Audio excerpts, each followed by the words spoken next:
tryna go to the stars. She been off drugs all day. She think that she landed in Mars. What's good, Intuition family? We are back for another episode. As you guys can see, I have another special guest with me today. My best pal, Isabel. Hey, one of my closest friends at A&T. Today we're talking about mental health and why it matters so much. But other than just introducing Isabel, I want to tell y'all about her 2 certificates. She is a QPR suicide prevention certified woman. Along with youth mental health and first aid, she has a certificate in that too. Like I said, I'm gonna let Isabel introduce herself one more time again. We're gonna get right into the video. Isabel, thank you for coming today. Of course, Cody. Yeah. I'm Isabel Murphy. I am from Washington, D.C. I'm a junior pre-law student here at North Carolina A&T. Beautiful, beautiful. Now let's get right into it. Today, like I said, we're talking about mental health matters. So I'm just gonna dive in with my first question. Why do you feel that mental health is taken more seriously now than maybe in generations in the past? I feel like it's mostly because of the expansion of social media and technology. Okay. A lot of things you have to confront because they're in your face. So like somebody, let's say, is on Instagram and they acting a little bit different than they were before. Mm-hmm. You're gonna get to having questions. A lot of people won't ask that person that question, right. But it'll be a mental note of like, oh, they moving a little differently. Hope everything okay, or like maybe even judging them in a sense. And so, really, with mental health, like those signs are there, even if you don't really take account for them. Right.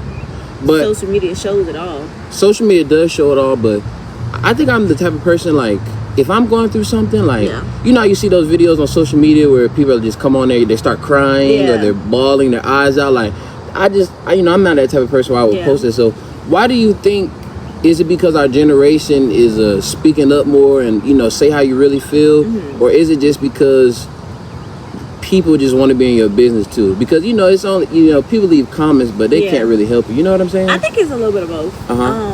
I don't think that the generations before us didn't say how they really felt. Right. I think that in certain circumstances, especially in like the Black community, it was frowned upon for you to look at your situation and say, this is bad, like I don't feel good, like, you know what I'm saying? But it wasn't that they weren't really expressing it, it's just nobody wanted to hear them out. I think now, plus that nosiness of what is that person doing next to me, it causes like this like a platform in itself.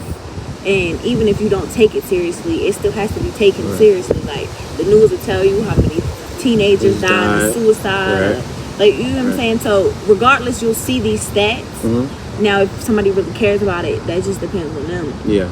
And I believe that too, but I believe our generation, to give us credit, I believe we're tapped into the more healing side now. Mm-hmm. And not even just of necessarily, maybe even just going to therapy or stuff like that, but actually speaking up about our feelings and saying like, I'm having a bad day, like I'm not gonna lie, I'm going through it. And I feel like in generations past, it was kind of like, suck it up, go to work every day, do it all over again. But it's like, damn, well, why did he kill himself? Or why is she having cuts on her arm? And why are they not hitting them? Well, because they was under stress. They had a lot going on, but the world around them said, it's no reason for you to complain, because truthfully, nobody cares anyway. But I feel like our generation now is so keen on, speaking your mind, being able to express your feelings, no matter if that's to your friends in person or even online, to maybe even like to be relatable, to help somebody else that's going through the same thing too. Why do you think, not even now, but not even all the way back then, but let's say 6 years before, mental health was taken as a joke? Because it's for like, what do you mean? What do you mean you're talking about you killing yourself? Get over it,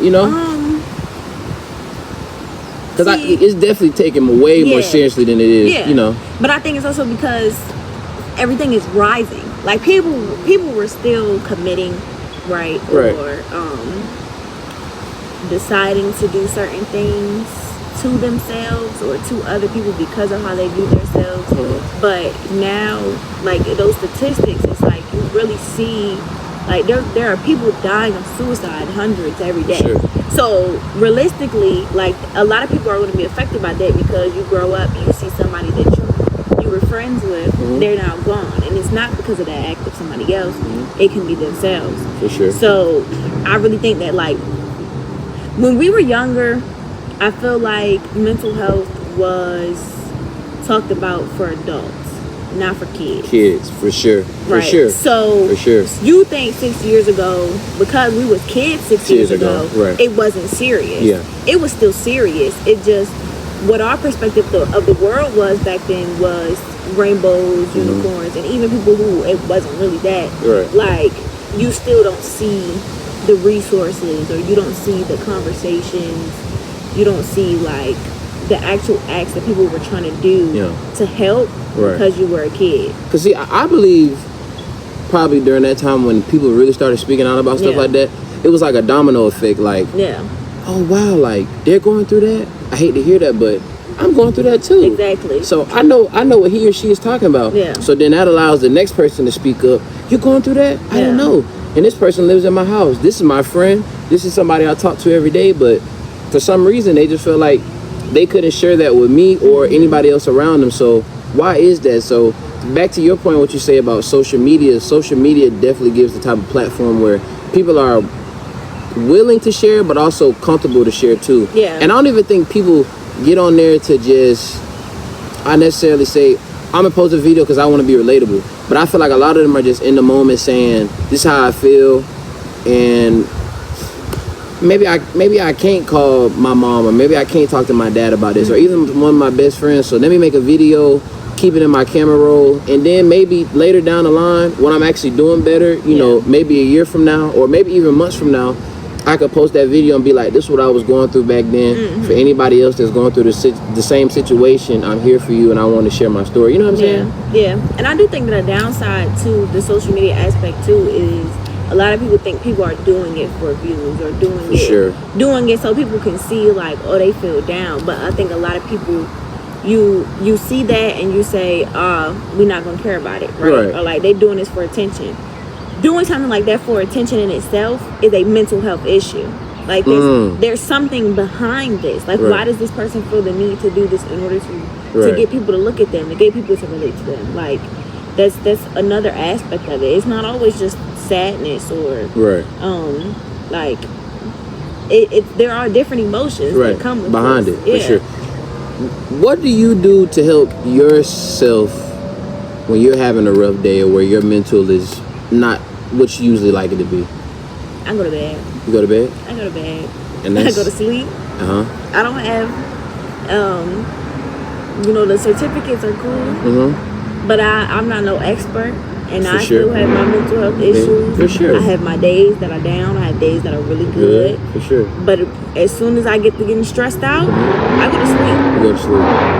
And the follow-up question, how does, because I know we're both believers in Christ, how does God help with, not even would you say your mental health per se too, but if you could tell somebody else to lean on him for, mental support, what would you say? How is he substantial in your life when it comes to that? For me personally, right, knowing that there is somebody that will always care about me, right, that I can always reach out to.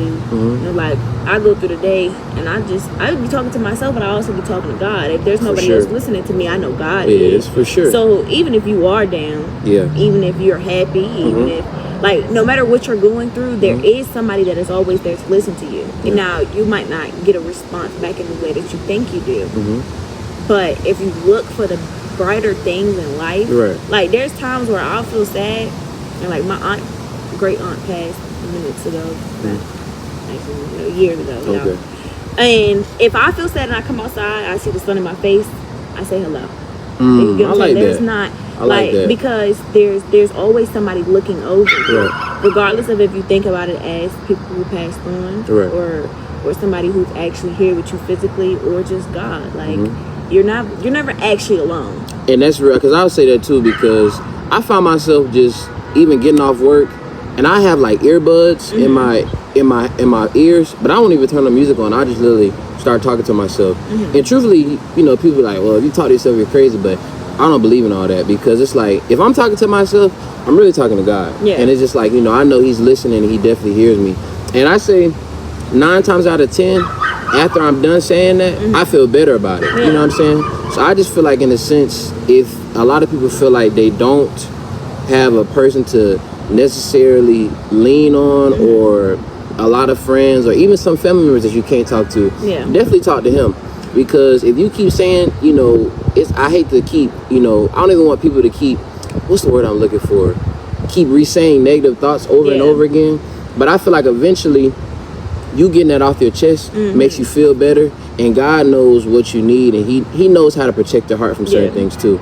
And so I also feel like too, with the whole mental health thing, because it's like me, like as a person who's always a listener or maybe an advice giver, like I don't have all the answers either. Just like you said, I have my days where I'm down, and you know, every day is not 100%. That's why I'm finna start, you know, therapy in a couple of weeks, because I believe it's only so much everybody can take. Because, you know, sometimes even when you're talking to your friends or even your family, sometimes you may be in the back of your head like, yeah, I understand you listening to me, but you may really not understand what I'm going through, or maybe this is me personally, maybe I even feel like you won't relate to me. So I feel like maybe I need to talk to somebody that's maybe at I won't say a higher status, because only God is at a higher status, but somebody that I know that maybe has a degree in it and that has, you know, done work behind it too. You know what I mean? Do you believe in isolation when you're going through mental health struggles? Because I was watching one of these dudes I watched on a podcast today. He was saying that you definitely shouldn't heal or try to heal in isolation, because I'm a big believer in people learning how to be alone and be alone with sitting in their own thoughts. But I don't want them to sit alone to where it's just like you're about to bust, and you're having all these terrible thoughts about not even yourself, but what you may be going through in life, because everybody needs somebody to talk to. But when I say alone, I just don't want people to feel like they have to be attaching themselves to other things to not sit with themselves. You get what I'm saying? So go ahead. I'm sorry. I think that personally, right, I do isolate sometimes. When I was younger, it would be really bad. I would stop talking to everybody.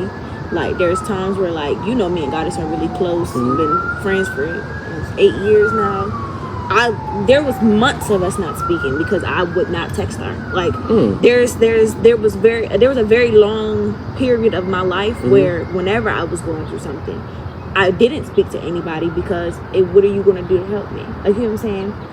Getting older and coming to college was one of the things, because I even did my senior year of high school online, because I remember that you told me that, right? Yeah. So it's like coming here and you see, like, there are people for everything. There are people who want to listen to you. There are people who want to go outside with you. There are people who want to just sit down, eat, have a conversation with you. You know, so when it comes to isolation now, I do think that sometimes to understand your emotions, you do need to sit with yourself. For sure. And you need to reevaluate what it is that's making you feel this type of way, and what is the actual core behind why you're feeling some type of way. Because I think that a lot of the times, if you don't isolate, you'll take out your emotions onto other people. For sure. Now, I like how you said, like, not to heal in isolation. Right. Because, and I wish I had my Bible book with me, but Pastor Soul talked about this at one of the Bible studies of even Jesus needed people. Jesus needed disciples. He did. He needed a community. For sure. So you can't grow by yourself. Right. That's not something that happens. No, that's true. So when you isolate, and I speak on this for myself, you isolate and you don't mature because of your isolation. You mature because once you come out of isolation. You're smacked in the face with everything else that was going on in the real world. Right. No, that's true. So and for a person like me, like, I know I definitely have my days where I want to be alone, or even sometimes I do feel alone, just because of other things that I'm still working on through with myself.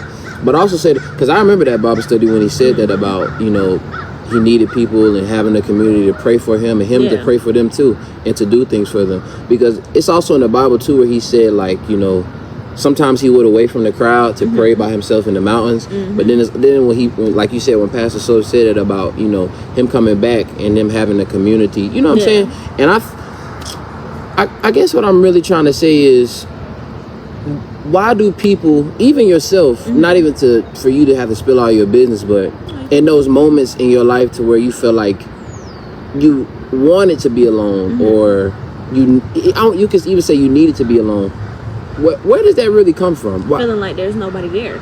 Okay. You know what I'm saying? So if there's no one, this is how I used to think. Okay. I still think it sometimes. I have to get myself out of it. For sure. Right. Grace. Yeah. Grace, exactly. for sure. I do the same thing, for sure. Yeah. Right. The relationship with my parents. Right.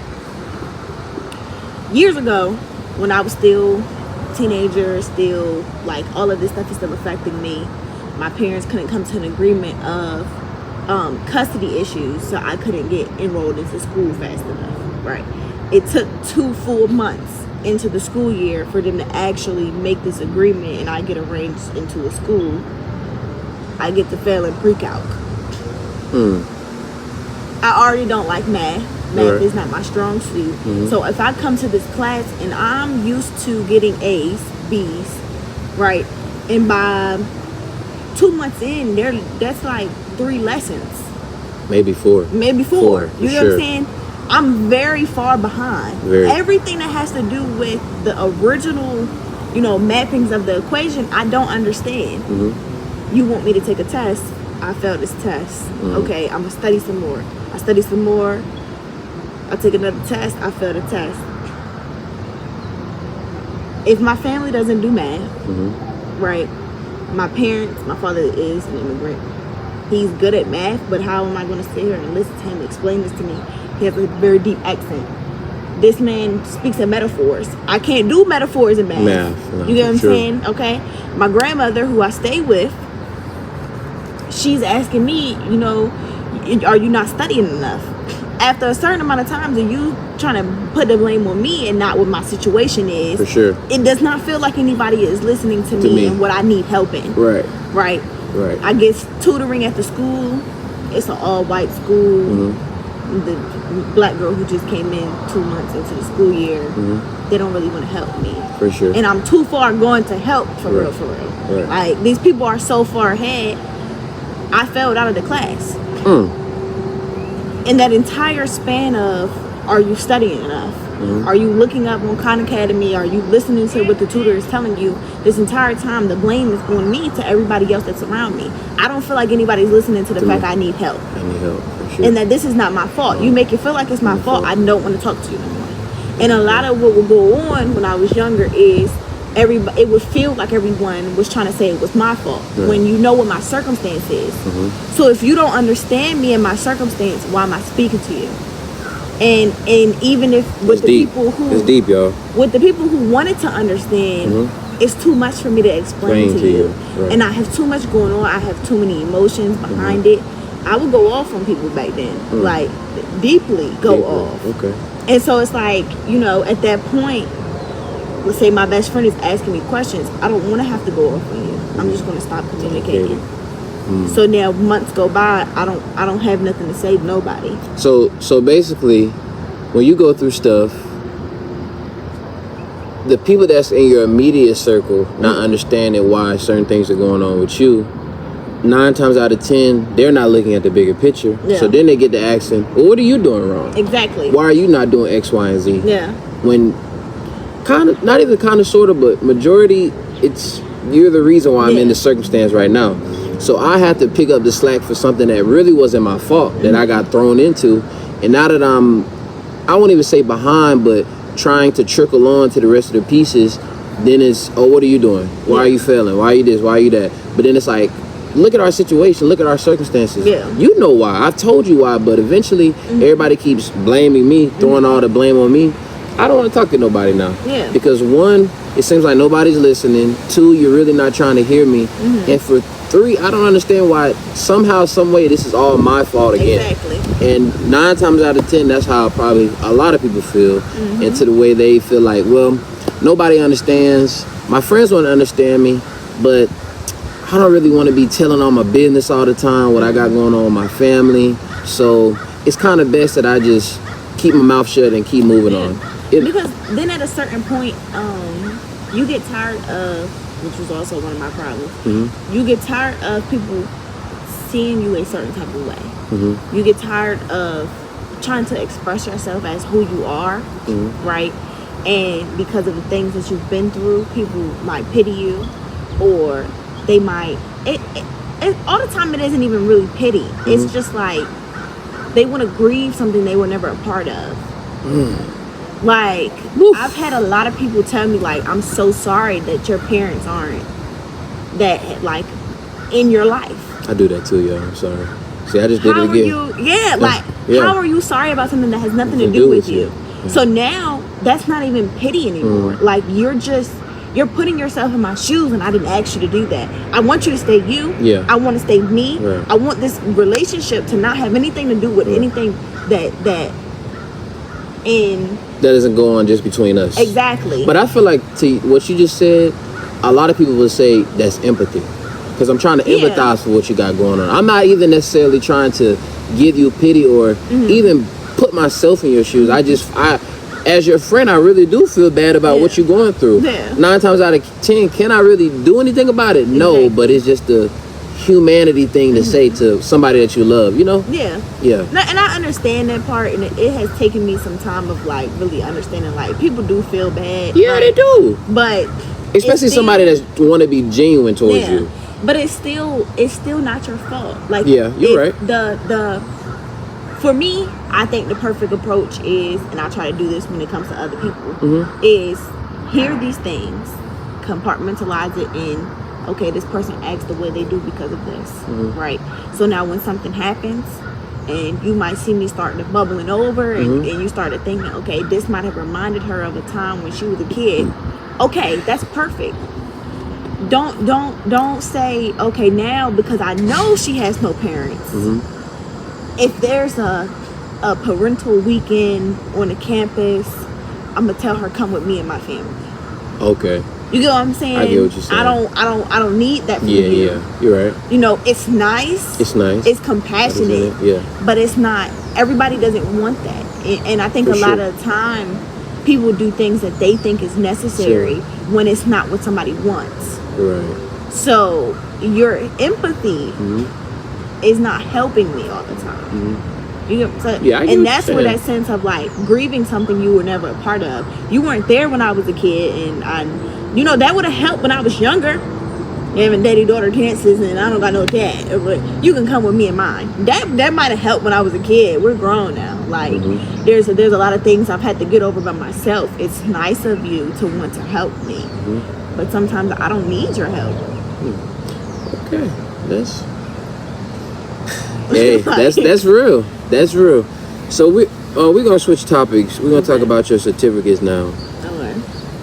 I don't even know if you even thought about this question, but how would you approach a person on the cliff of suicide with your certificate if you were really put into those shoes? So with the suicide prevention certificate, right?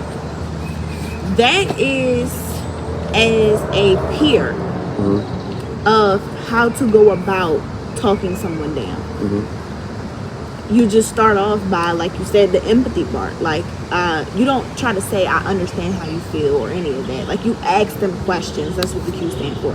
Don't ask me what the P stand for. I don't know that one.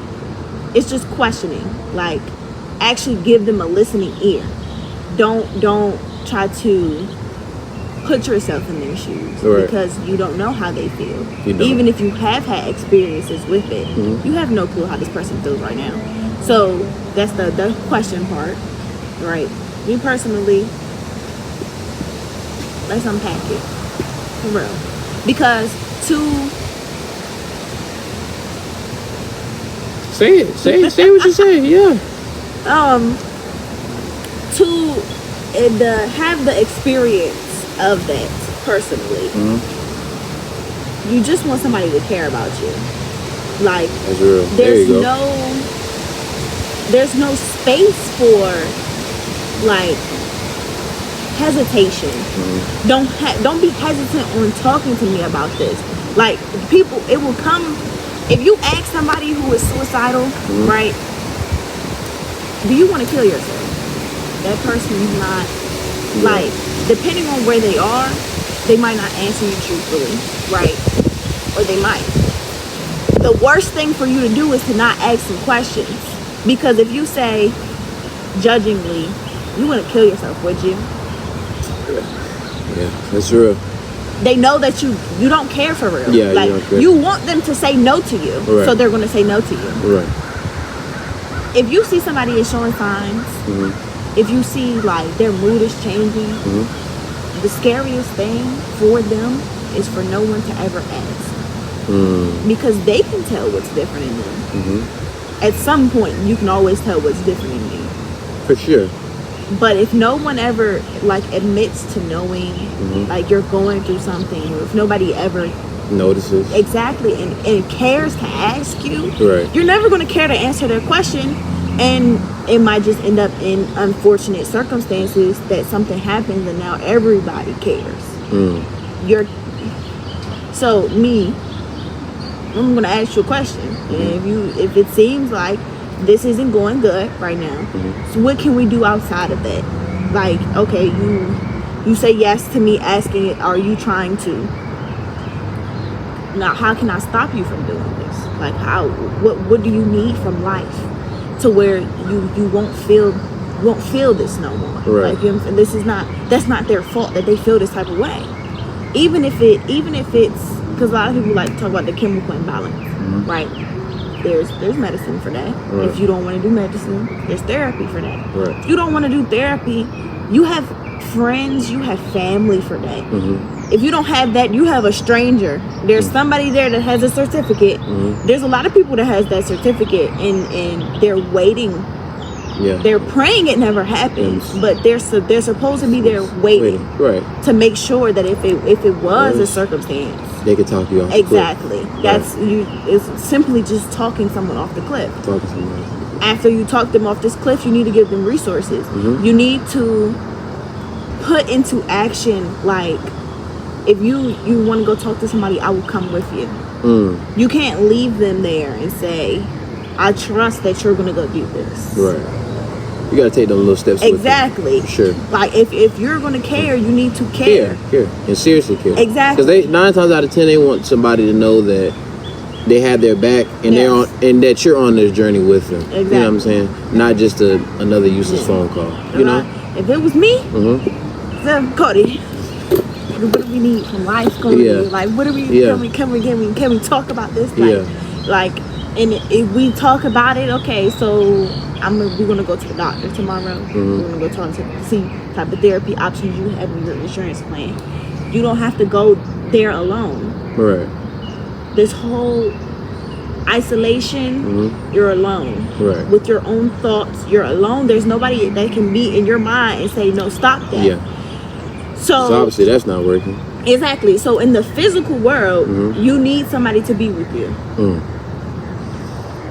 Especially when you're going through hard things like that. No, that's true. So if you can find the time to be with somebody who needs that help, that's what you're supposed to do.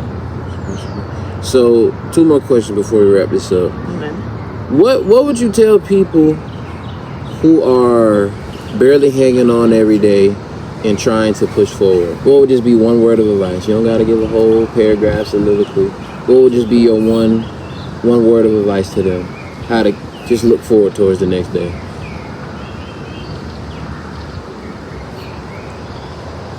This is gonna sound so corny, right? Just say it. But God did. That's really Nothing corny about that. because that's how I look at life. I can only tell you something based off of me. This entire time I keep saying personally, because there's so many different aspects to mental health that don't always get touched on, Right. or that people don't want to talk about. God will, Right. you know, and even if, let's say they don't believe in Jesus, Jesus, right. or you don't believe in anything, believe in yourself, right?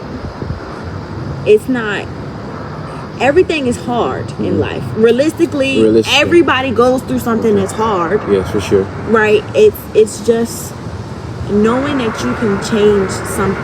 Even changing something small, it's like a trickle down effect, like the butterfly effect. For sure, no cap. If you're having a really rough day, go grab something that you like. I don't care how much money you gotta spend. The money can come back. Your life can't. Like there's not disrespectful. Really? Like, it's all right though. But yeah, like there's not a limit to your happiness. Mm-hmm. There is nothing that, in my mind, is more important than my happiness than God. For sure. For sure. So if you're going through something, like let's say there's people who college isn't for them, they here. Mm-hmm. You don't want to be here. You're not going to go to the best of your ability. Right. You're going to go down yourself because you're not at the best of your ability. Let's cut something out. For sure. That's right. That be always my thing. I have a bad day. Go buy me a new stuffed animal. Okay. Some food. Take a nap. Take a nap. You know, there's little things that you can do to help yourself. Comfort, exactly. Comfort. And also, with a lot of mental health conversations that I have had with people, right? Our comfort comes from when we were kids. For sure. So if you can't put your finger on what it is that would make you feel more comfortable about a situation, let's go back 10 years. Let's do some more work. Yeah, let's think about that little kid within yourself. Yeah, let's rewind the tape. Yeah, but what would you have wanted? If you need to buy you some dino nuggets and some applesauce, go do that. If you need to call your mom, tell her about your day, do that. Your mother would rather the cat coming to us. Oh my God. Hey, little kitty.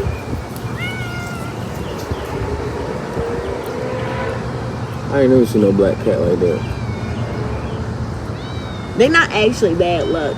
Really? Hey, I would pet you, but you look like you got fleas.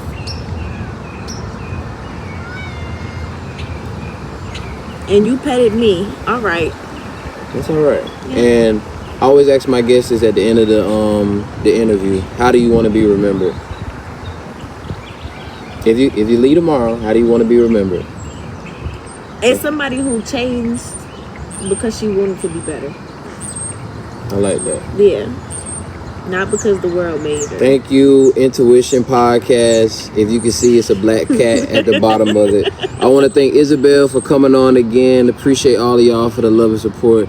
Please continue to like, comment, subscribe. Most importantly, God loves you and so do I. Yes. Holla at your boy. And you know I see you real soon.